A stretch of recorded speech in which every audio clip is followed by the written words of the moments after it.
Il était une fois, dans un royaume lointain, un chevalier nommé Tommy. Il était brave, loyal, honnête, et il faisait partie de la garde rapprochée du roi. Il était aimé de tous, sauf du prince héritier, qui le jalousait et le méprisait.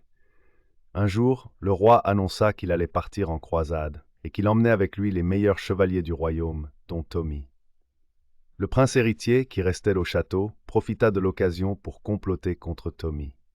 Il fit forger une fausse lettre, dans laquelle le roi ordonnait à Tommy de se rendre dans une forêt enchantée, où il trouverait une épée magique, l'épée de Bleuet, qui lui donnerait la victoire sur les infidèles. Tommy, qui ignorait le piège, obéit au roi et partit à la recherche de l'épée de Bleuet. Il arriva dans la forêt enchantée, où il rencontra une fée. Elle lui dit qu'elle connaissait l'emplacement de l'épée, mais qu'elle ne le lui révélerait qu'à une condition, qu'il l'épouse. Tommy, qui était fidèle au roi, refusa. La fée, furieuse, le transforma en grenouille et le jeta dans un étang. Pendant ce temps, au château, une jeune fille nommée Lila travaillait comme servante. Elle était belle, douce, intelligente, et elle aimait secrètement Tommy. Elle avait entendu parler de la lettre du roi, et elle se doutait qu'il y avait quelque chose de louche. Elle décida de suivre Tommy dans la forêt enchantée pour le protéger. Elle arriva à l'étang, où elle vit devant nous une grenouille galettée avec des yeux tristes. Elle se souvint d'un conte qu'elle avait lu, où une princesse embrassait une grenouille qui se transformait en prince. Elle se dit que peut-être cette grenouille était Tommy. Elle prit la grenouille dans ses mains et l'embrassa. Aussitôt, la grenouille se transforma en Tommy, qui reconnut Lila. Il lui raconta ce qui lui était arrivé, et elle lui expliqua ses soupçons.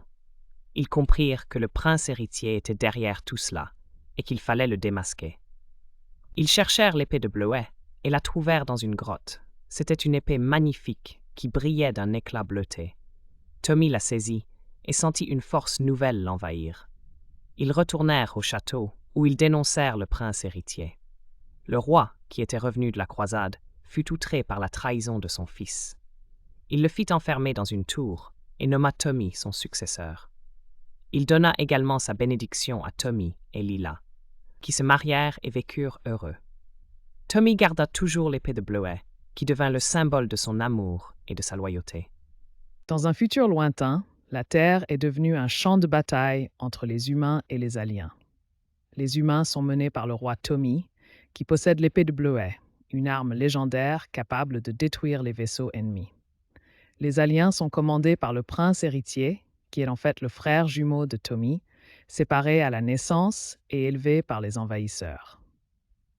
Un jour, le roi Tommy reçoit un message du prince héritier qui lui propose un duel à mort dans la forêt enchantée, où se trouve le portail qui relie les deux mondes.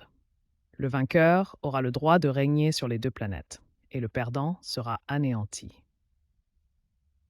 Le roi Tommy accepte le défi et part avec son épée de Bleuet et sa fidèle épouse Lila, qui est aussi sa conseillère et sa meilleure guerrière. Ils arrivent dans la forêt enchantée, où ils sont accueillis par une fée. Elle leur dit qu'elle connaît le lieu du duel, mais qu'elle ne le leur révélera qu'à une condition, qu'ils lui donnent leur enfant, qu'ils attendent depuis longtemps.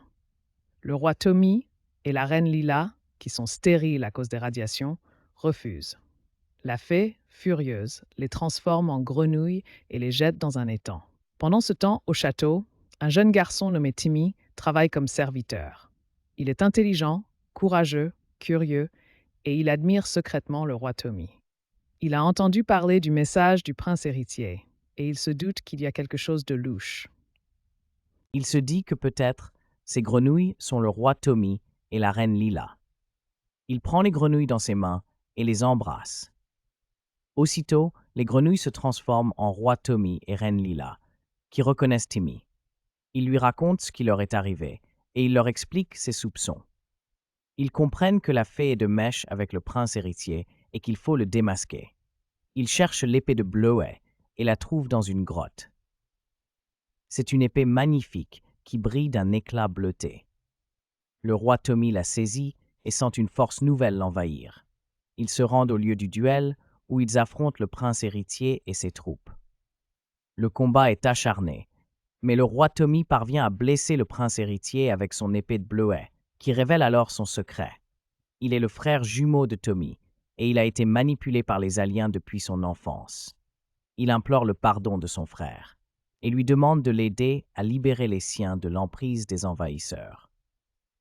Le roi Tommy accepte, et avec l'aide du prince héritier, de la reine Lila et de Timmy, qui se révèlent être leur fils biologique, il réussit à détruire le portail et à repousser les aliens. Il devient le souverain des deux mondes et nomme le prince héritier son héritier. Il donne également sa bénédiction à Timmy, qui devient son apprenti et son successeur. Il garde toujours l'épée de Bleuet, qui devient le symbole de son amour, de sa loyauté et de sa paix. Après avoir vaincu les aliens et réuni les deux mondes, le roi Tommy et la reine Lila vécurent heureux avec leur fils Timmy et leur frère le prince héritier. Ils régnèrent avec sagesse et justice et firent prospérer leur royaume. Ils gardèrent toujours l'épée de Bleuet qui était leur plus précieux trésor. Un jour, le roi Tommy reçut la visite d'un vieil ami, le chevalier Arthur. Il venait d'un autre monde où il était le roi d'un pays appelé Camelot. Il était accompagné de sa femme, la reine Guenièvre, et de son fidèle compagnon, le magicien Merlin. Il venait demander l'aide du roi Tommy, car son royaume était menacé par un ennemi redoutable, le sorcier Morgan. Morgan était le demi-frère d'Arthur, et il lui en voulait de lui avoir pris le trône. Il avait rassemblé une armée de dragons, de géants, de démons, et il comptait envahir Camelot. Il possédait une épée magique, l'épée de Rubis, qui était l'opposé de l'épée de Bleuet. Elle était capable de créer le feu et la destruction, et elle était la seule arme qui pouvait rivaliser avec l'épée de Bleuet. Le roi Tommy accepta d'aider son ami et partit avec son épée de Bleuet et sa famille pour Camelot. Il laissa le prince héritier à la tête du royaume et lui confia la protection du portail. Il arriva à Camelot où il fut accueilli avec joie par le roi Arthur et ses chevaliers. Il fit la connaissance de Lancelot, le meilleur ami d'Arthur, de Perceval, le plus naïf, de Galad, le plus pur, et de bien d'autres.